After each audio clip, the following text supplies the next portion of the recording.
नमस्कार दोस्तों, smart study में आपका स्वागत है। सभी विद्यार्थी है वो जल्दी से जुड़ जाइए ताकि बहुत ही महत्वपूर्ण प्रश्नों का एक समूह है वो आपके सामने अपन शुरू करने वाले हैं। तो जल्दी से सभी जुड़ जाइए।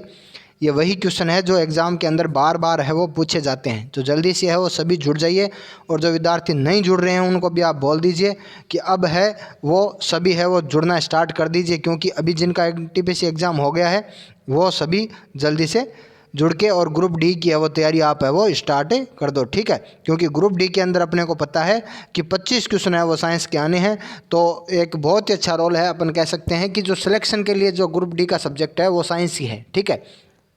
चलिए स्टार्ट करते हैं। सबसे पहला क्वेश्चन है कि झूठ का पता लगाने वाला यंत्र किस नाम से जाना जाता है? बताइए भाई, झूठ का पता लगाने वाला यंत्र किस नाम से जाना जाता है? दीजिए जल्दी से अपना जवाब दीजिए आप। झूठ का पता लगाने वाला यंत्र, ठीक है। देखिए, क्रोमेटोग्राफी का मतलब आप कह सकते हो कि इसका उपयोग है वो रक्त से नशीले पदार्थ अलग करने में क्रोमेटोग्राफी का उपयोग किया जाता है, ठीक है। रक्त से नशीले पदार्थ अलग करने में क्रोमेटोग्राफी का उपयोग किया जाता है। आगे यदि बात करें गायरोस्कोप की, तो आप कहते हो घूमती हुई जो वस्तु होती है उनकी गति ज्ञात करने के लिए उपयोग किया जाता है किसका? गायरोस्कोप का, ठीक है। आगे यदि अपन पायरोमीटर की बात करें तो उच्च तापमान ज्ञात करने के लिए है वो पायरोमीटर का उपयोग किया जाता है। तो इसका सही जवाब हो जाएगा पॉलीग्राफ, ठीक है।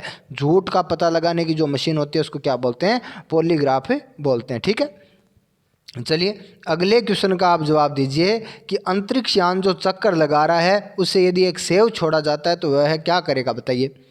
यदि एक चक्कर लगाते हुए अंतरिक्ष यान में से सेव फेंका जाता है तो क्या वह पृथ्वी की ओर गिरेगा, या कम गति से गतिमान होगा, या अंतरिक्ष यान के साथ साथ उसी गति से गतिमान होगा, या अंतरिक्ष से अधिक गति से गतिमान होगा? बताइए भी।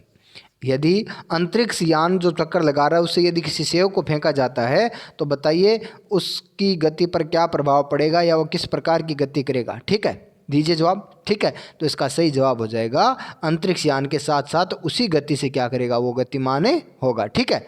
चलिए अगला क्वेश्चन है कि यदि जल युक्त गिलास में यदि बर्फ का टुकड़ा वह तैर रहा है और यदि वो पिघल जाता है तो पानी के स्तर पर क्या प्रभाव पड़ेगा? मोस्ट इंपॉर्टेंट क्वेश्चन, एग्जाम के अंदर बहुत बार रिपीट हुआ क्वेश्चन है ये। तो आप जल्दी से जवाब दीजिए कि जल युक्त पानी के गिलास में तैरता हुआ बर्फ का टुकड़ा जब पिघलता है तो पानी के स्तर पर क्या प्रभाव पड़ता है? दीजिए जवाब। पानी के स्तर पर क्या प्रभाव पड़ता है, ठीक है। नीचे गिरेगा या ऊपर उठेगा या वही रहेगा या तापमान पर परिवर्तन पर निर्भर करेगा? बताइए, ठीक है। तो इसका सही जवाब हो जाएगा वही रहेगा। यदि किसी बर्फ पानी का गिलास है उसके अंदर यदि बर्फ का टुकड़ा रखा हुआ है और यदि वो पिघलता है तो पानी के स्तर के ऊपर कोई प्रभाव नहीं पड़ेगा, ठीक है। चलिए अगला क्वेश्चन है विश्व स्वास्थ्य संगठन के अनुसार एक नगर के लिए सुरक्षित ध्वनि का प्रदूषण क्या है? बताइए भी। प्रदूषण का स्तर है, यानी एक नगर के अंदर है वो ध्वनि कितने डेसिबल तक है वो ध्वनि है वो उत्पन्न होनी चाहिए ताकि ध्वनि प्रदूषण नहीं हो? दीजिए जवाब। विश्व स्वास्थ्य संगठन के अनुसार, बहुत ही अच्छा क्वेश्चन है, दीजिए जल्दी से सभी जवाब दीजिए, ठीक है। तो इसका सही जवाब हो जाएगा 45 डेसिबल, ठीक है। 45 डेसिबल जो है वो WHO के द्वारा है वो एक निर्धारित किया गया ध्वनि का स्तर है, ठीक है। इससे ऊपर का यदि स्तर होता है तो उसको अपन मानते हैं ध्वनि प्रदूषण का कारण, ठीक है। चलिए अगला क्वेश्चन है पेरिस्कोप है वो किस सिद्धांत पर कार्य करता है? ठीक है, पेरिस्कोप है वो किस सिद्धांत पर कार्य करता है? ठीक है, देखिए अपने बहुत अच्छा क्वेश्चन है, बार बार पूछा जाता है कि जो बंकर के अंदर छुपे हुए सैनिक है वो बाहर का और सैनिक जो गतिविधियां हैं उनको देखने के लिए पेरिस्कोप का उपयोग करते हैं, ठीक है। अब आप मुझे ये बताइए कि पेरिस्कोप है वो किस सिद्धांत पर कार्य करता है? अपवर्तन, पूर्ण आंतरिक परावर्तन, विवर्तन या परावर्तन? दीजिए जवाब, ठीक है। तो अपन कहते हैं इसका सही जवाब हो जाएगा परावर्तन, ठीक है। इसका सही जवाब क्या हो जाएगा? परावर्तन, ठीक है। अपवर्तन की यदि अपन बात करें तो आप कह सकते हो कि टंकी की तली का उठा हुआ दिखाई देना, या तारों का टिमटिमाते हुए दिखाई देना, ठीक है।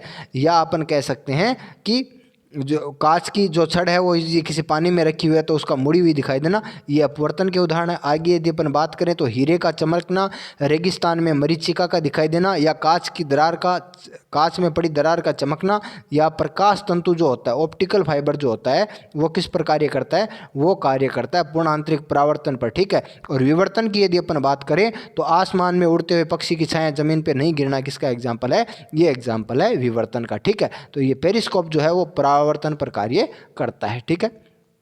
चलिए अगला क्वेश्चन है, यदि किसी चालक को गर्म किया जाता है तो प्रतिरोध पर क्या प्रभाव पड़ेगा, बताइए भी। किसी अर्धचालक को गर्म किया जाता है तो उसके प्रतिरोध के ऊपर क्या प्रभाव पड़ेगा, ठीक है। दीजिए जवाब। अपरिवर्तित रहता है, घटता है, बढ़ता है, या उपरोक्त में से कोई नहीं। दीजिए जवाब, ठीक है। तो इसका सही जवाब क्या हो जाएगा, कोई भी अर्धचालक जो होता है उसको यदि गर्म किया जाता है तो उसका प्रतिरोध क्या करता है, घटता है। और यदि आपको चालक का पूछा जाए, यदि चालक को गर्म किया जाए तो उसका प्रतिरोध क्या करेगा, बढ़ता है, ठीक है। अर्धचालक का प्रतिरोध क्या करता है, घटता है, ठीक है। चलिए आगे अगला क्वेश्चन है, रेडियोधर्मी पदार्थ है वो उत्सर्जित करते हैं, बताइए भी। रेडियोधर्मी पदार्थ जो होते हैं वो किस प्रकार की किरणें उत्सर्जित करते हैं, अल्फा, बीटा, गामा, या उपयुक्त सभी। दीजिए, बहुत ही अच्छा क्वेश्चन है, कई बार एग्जाम के अंदर रिपीटेड क्वेश्चन है ये, तो आप जवाब दीजिए। रेडियोधर्मी पदार्थ उत्सर्जित करते हैं अल्फा, बीटा, गामा, या उपयुक्त सभी, ठीक है। तो इसका सही जवाब हो जाएगा उपयुक्त सभी, ठीक है। अल्फा, बीटा और गामा, ठीक है। अपने को पता है अल्फा किरणें धनात्मक होती है, गामा बीटा किरणें है वो ऋणात्मक होती है, और गामा किरणें जो होती है वो उदासीन होती है। और सबसे अधिक भेदन क्षमता किसकी होती है, वो होती है गामा की। ये क्वेश्चन कई बार एग्जाम के अंदर पूछा गया है, ठीक है। चलिए भी अगला क्वेश्चन है, एल्कोहल व जल के मिश्रण को किस विधि द्वारा अलग किया जाता है, ठीक है। एल्कोहल C2H5OH, ठीक है, प्लस जल क्या होता है, H2O। बताइए इनके मिश्रण को अलग करने की विधि का नाम क्या है, निस्तारण, वाष्पन, आशवन, या उदर्वपातन। दीजिए जवाब। एल्कोहल और जल के मिश्रण को अलग करने की विधि का नाम बताइए, ठीक है। तो इसका सही जवाब हो जाएगा आशवन। क्या हो जाएगा, आशवन। अपन कहते हैं कि जो दो ऐसे मिश्रण जिनका अपन कह सकते हैं कि क्वथनांक क्या हो, क्वथनांक अलग अलग हो, ठीक है, उनको अलग करने की विधि जो को क्या होती है, वो होती है वाष्पन होती है, ठीक है। आशवन होती है, ठीक है। चलिए अगले क्वेश्चन का आप जवाब दीजिए, बहुत ही अच्छा क्वेश्चन है, कई बार एग्जाम में रिपीटेड क्वेश्चन है कि पुरानी किताबों का भूरा किस कारण हो जाता है, पुरानी किताबों का जो कागज है वो भूरा किस कारण हो जाता है, बताइए। लगातार उपयोग से, संयमातन यानी वायु के कारण, वायु की कमी से, या फिर धूल जम जाने के कारण, या सेलुलोज के ऑक्सीकरण से। दीजिए जवाब। पुरानी किताबों का रंग भूरा है, कागज का रंग भूरा किस कारण हो जाता है, ठीक है।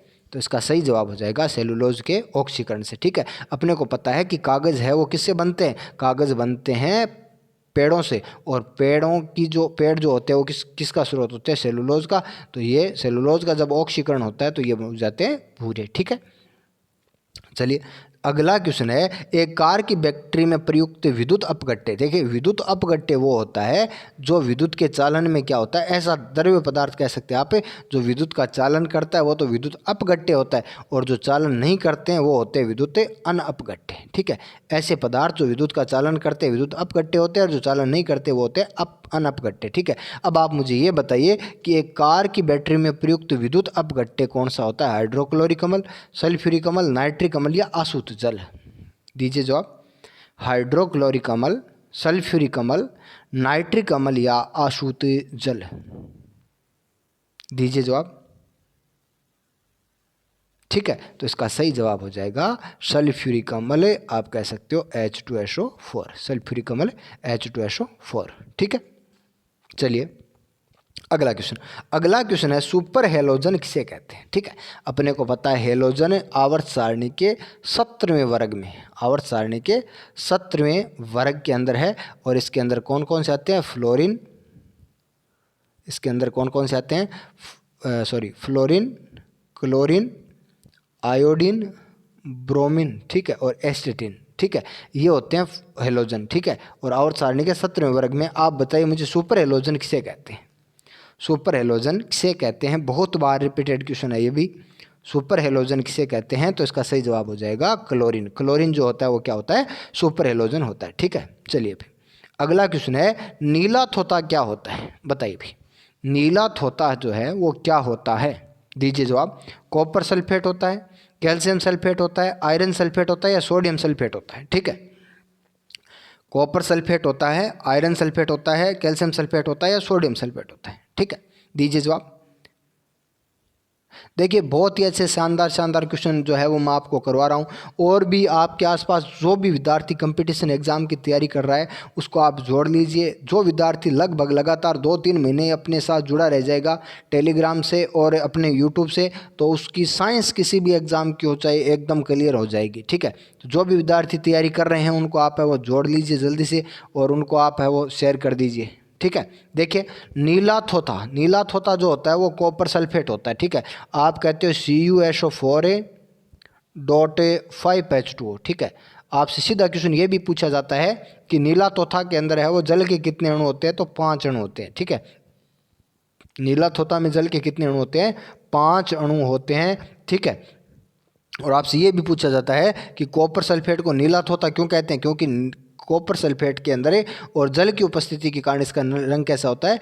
नीला होता है। ठीक है, चलिए भी अगला क्वेश्चन। अगला क्वेश्चन है, जब इनो को जल में डाला जाता है तो कौन सी गैस निकलती है? ठीक है, इनो लवण अपने को पता है, इनो को यदि अपन जल में डालते हैं तो झाग के साथ तीव्रता से एक गैस निकलती है। अब आप बताइए कौन सी गैस निकलती है? वो ऑक्सीजन निकलती है, कार्बन डाइऑक्साइड निकलती है, कार्बन मोनोऑक्साइड निकलती है या हाइड्रोजन निकलती है? बताइए, बहुत ही अच्छा क्वेश्चन है, दीजिए जवाब। जब इनो लवण को जल में डाला जाता है तो बताइए कौन सी गैस निकलती है? ठीक है, तो इसका सही जवाब हो जाएगा कार्बन डाइऑक्साइड। ठीक है, इसका सही जवाब क्या हो जाएगा? Carbon dioxide CO2। ठीक है, चलिए भाई अगला क्वेश्चन। अगला क्वेश्चन है, तेजाब का मूल रासायनिक नाम क्या होता है? बताइए भाई, तेजाब जो होती है उसका मूल रासायनिक नाम क्या होता है? बताइए भाई, कार्बनिक अम्ल होता है, नाइट्रिक अम्ल होता है, सल्फ्यूरिक अम्ल होता है, हाइड्रोक्लोरिक अम्ल होता है? बताइए बताइए, तेजाब का मूल रासायनिक नाम क्या होता है? दीजिए जल्दी से जवाब। तेजाब का मूल रासायनिक नाम क्या होता है? ठीक है, तो इसका सही जवाब हो जाएगा सल्फ्यूरिक अम्ल H2SO4। सल्फ्यूरिक अम्ल इसे बोलते हैं रासायनों का राजा। देखिए अम्लों का राजा नहीं बोलते इसको बोलते हैं रासायनों का राजा। अम्ल राज है वो बोलते हैं एक्वारेजिया को। ठीक है, अम्ल राज बोलते हैं एक्वारेजिया को, इसको बोलते हैं रासायनों का राजा या इसको बोलते हैं कशिश का तेल। ठीक है, कशिश का तेल। ठीक है, सल्फ्यूरिक अम्ल को रासायनों का राजा या कशिश का तेल या ऑयल ऑफ विट्रोल इसको बोलते हैं। ठीक है, चलिए आगे अगला क्वेश्चन है, सबसे अधिक क्रियाशील धातु कौन सी होती है? बताइए भाई, सबसे अधिक क्रियाशील धातु कौन सी होती है? सोडियम, कैल्शियम, आयरन या पोटेशियम? दीजिए जवाब। सबसे अधिक क्रियाशील धातु कौन सी होती है? सोडियम, पोटेशियम, कैल्शियम, आयरन या पोटेशियम? दीजिए जवाब। ठीक है, सबसे अधिक क्रियाशील धातु, तो अपने को पता है कि सक्रियता श्रेणी के अंदर सबसे क्रियाशील धातु किसको दिखाया गया है? पोटेशियम को दिखाया गया है। ठीक है, सबसे क्रियाशील धातु किसको दिखाया गया है? पोटेशियम को दिखाया गया है। ठीक है, तो इसकी सबसे क्रियाशील धातु आपसे पूछा जाए तो पोटेशियम होगी। ठीक है, चलिए अगला क्वेश्चन। अगला क्वेश्चन है, निम्न में से कौन सा तत्व भाप के साथ अभिक्रिया नहीं करता है? बताइए भाई, निम्न में से कौन सा तत्व है वो भाप के साथ अभिक्रिया नहीं करता है? ठीक है, अपने को पता है कि अलग अलग कुछ तत्व है वो ठंडे जल के साथ अभिक्रिया करते हैं, कुछ तत्व है वो गर्म जल के साथ अभिक्रिया करते हैं, कुछ तत्व है वो सामान्य जल के साथ अभिक्रिया करते हैं और कुछ तत्व है वो भाप के साथ अभिक्रिया करते हैं। ठीक है, अब आप मुझे ये बताइए कि इनमें से कौन सा तत्व है वो भाप के साथ अभिक्रिया नहीं करता है? ठीक है, तो इसका सही जवाब हो जाएगा तांबा। ठीक है, बाकी आयरन एल्यूमिनियम, कार्बन और लोहा ये सिर्फ और सिर्फ किसके साथ अभिक्रिया करते हैं? भाप के साथ अभिक्रिया करते हैं। लोहा जो है न तो ठंडे जल के साथ अभिक्रिया करता है और न ही गर्म जल के साथ अभिक्रिया करता है, लेकिन ये भाप के साथ अभिक्रिया करता है तो इसके ऊपर जंग लग जाता है। ठीक है, चलिए भाई अगले क्वेश्चन। अगला क्वेश्चन है, किस प्रकार की खेती में मेथेन गैस का उत्पादन होता है? बताइए भाई, किसकी खेती में है वो मेथेन गैस का उत्पादन होता है? गेहूं, धान, कपास या मूंगफली? दीजिए जवाब। गेहूं, धान या कपास या मूंगफली? दीजिए जवाब। मीथेन गैस का CH4। ठीक है, बताइए किसके खेत के अंदर है वो मेथेन गैस का उत्पादन होता है? ठीक है, तो इसका सही जवाब हो जाएगा धान के खेत के अंदर है वो मेथेन गैस का उत्पादन होता है। ठीक है, चलिए अगला क्वेश्चन है, निम्न में से प्राकृतिक बहुलक कौन सा होता है? प्राकृतिक बहुलक कौन सा होता है? बेकेलाइट, सेलुलोज, पीवीसी या नाइलॉन? दीजिए जवाब। निम्न में से प्राकृतिक बहुलक कौन सा है? ठीक है, तो अपने को पता है कि सेलुलोज पेड़ पौधों से प्राप्त होता है, तो ये क्या है? प्राकृतिक बहुलक है। बाकी बेकेलाइट, पीवीसी और नाइलॉन क्या होते हैं? ये होते हैं कृत्रिम बहुलक। ये क्या होते हैं? कृत्रिम बहुलक होते हैं। ठीक है, चलिए अगले क्वेश्चन का आप जवाब दीजिए। निम्न में से वास्तविक मछली का उदाहरण है। देखिए वास्तविक मछली का मतलब ये होता है जो कोर्डेटा संघ, कौन सा संघ? कोर्डेटा संघ के मत्स्य वर्ग का जो प्राणी होता है उसको हम मानते हैं वास्तविक मछली। ठीक है, कोर्डेटा संघ के मत्स्य वर्ग का प्राणी जो होता है उसको हम मानते हैं वास्तविक मछली। ठीक है, तो बताइए इनमें से वास्तविक मछली का उदाहरण कौन सा है? Silver fish. ठीक है, सिल्वर फिश को हम बोलते हैं रजत मछली। ठीक है, रजत मछली, और ये होती है ऑर्थोपोडा संघ की प्राणी। ठीक है, तो इसका मतलब अपन कह सकते हैं कि ये वास्तविक मछली नहीं है। ठीक है, आगे यदि अपन बात करें स्टार फिश की, तो स्टार फिश का मतलब होता है तारा मछली। कौन सी मछली? तारा मछली। और तारा मछली जो होती है वो इकाइनोडर्मेटा संघ की प्राणी होती है, और इकाइनोडर्मेटा की संघ की प्राणी होती है। इसका मतलब ये वास्तविक मछली नहीं है। ठीक है, डॉग फिश, डॉग फिश को आप बोलते हो कुत्ता मछली। कुत्ता मछली, या इसका बहुत ही फेमस नाम जो है वो कौन सा है? स्केलेडियन। स्केलेडियन। ठीक है, और अपन ये जानते हैं कि स्केलेडियन जो होती है वो मत्स्य संघ की प्राणी होती है। ठीक है, तो इसका मतलब इसका सही जवाब हो जाएगा डॉग फिश जो होती है वो वास्तविक मछली होती है। ठीक है, चलिए अगला क्वेश्चन। अगला क्वेश्चन है, प्लाज्मा झिल्ली किसकी बनी होती है? दीजिए जवाब। प्लाज्मा झिल्ली जो होती है वो किसकी बनी होती है? प्रोटीन, लिपिड, कार्बोहाइड्रेट, ए और बी दोनों, यानी प्रोटीन और लिपिड दोनों। दीजिए जवाब। प्लाज्मा झिल्ली किसकी बनी होती है? ठीक है, दीजिए जल्दी से अपना जवाब।